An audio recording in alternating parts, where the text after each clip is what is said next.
be showing you a tutorial on how I improved my handwriting.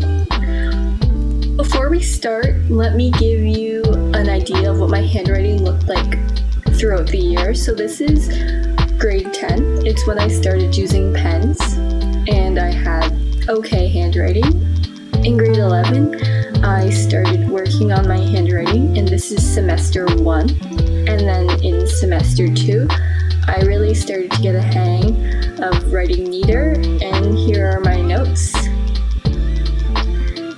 And then here is the beginning of grade 12 and the end, which is currently now, so a big improvement from the beginning.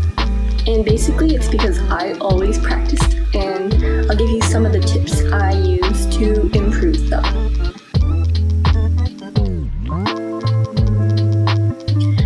Tip number 1 is look for a source of inspiration. When I first wanted to improve my handwriting, I looked at other people's handwritings and tried to copy the style and letters.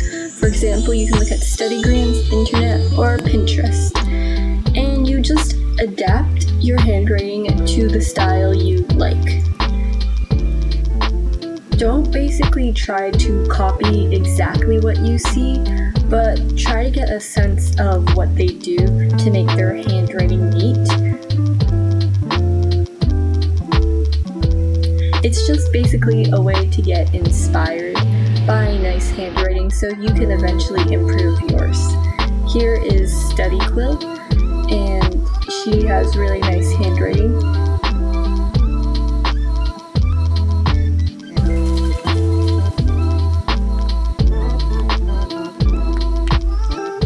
And lastly, the internet. You can just search up neat handwriting and look through photos of what you see and try to get a general idea of what neater handwriting looks like. So this is my handwriting for reference if you want to try to copy the style of mine. When I looked at other accounts, I looked at my letters and I would be like, this is my A. I didn't really like how it looked, so I made it more bubbly. And you just gotta adapt to improve. So tip 2 is consistency is key. So it's basically ensuring that the size is consistent, and this comes with the length. So all lowercase letters should fall under 3 categories: tall, short, or hanging.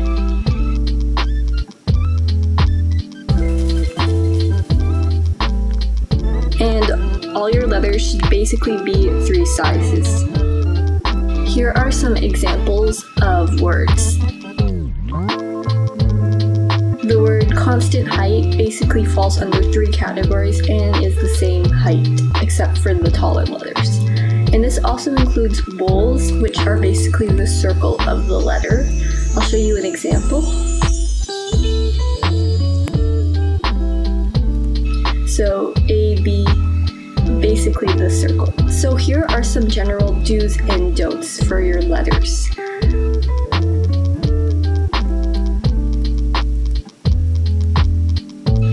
First is completing the letters, so making sure they all connect together.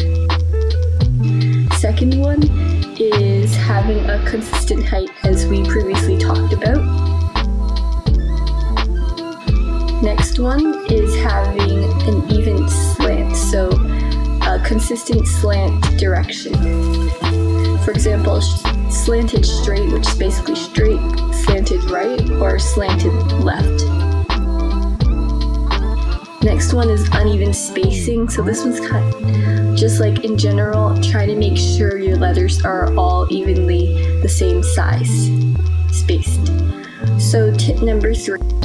I generally find it's harder to keep a consistent letter, so that's why you have to use the line of the paper as a guide, and this ensures that the letters are all the same height.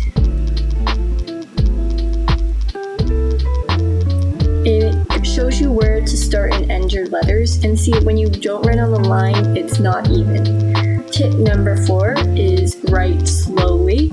Many people think this is is like medium paced handwriting. Now I'm actually writing really slowly, so I'll show you my different speeds. This is basically my fast handwriting if I'm in a really fast lecture or class. This is my medium handwriting used for like taking notes in class sometimes, and then my slow handwriting is what I use generally at home, or if the class is going kind of slow, this is actually my real-time speed.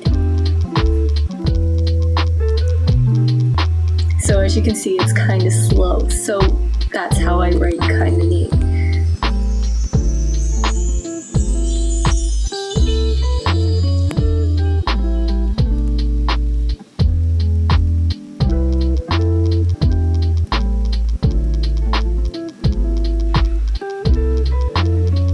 So tip number 5 is find a smooth pen or pencil.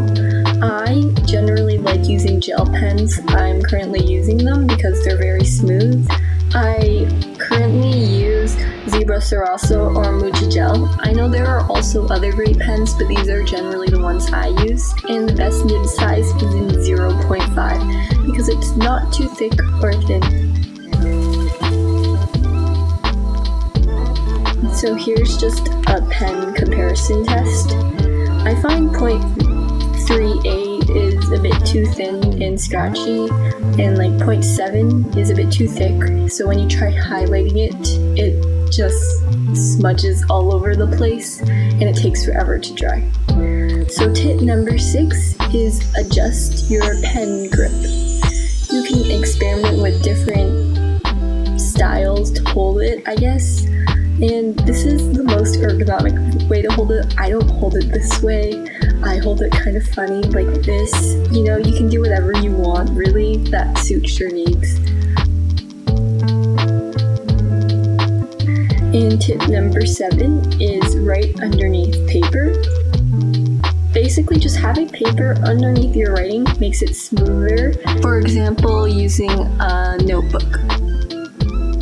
The last thing is you must practice if you really want to improve or see like a big difference, and basically just practice on all your notes. Thank you for watching. Bye.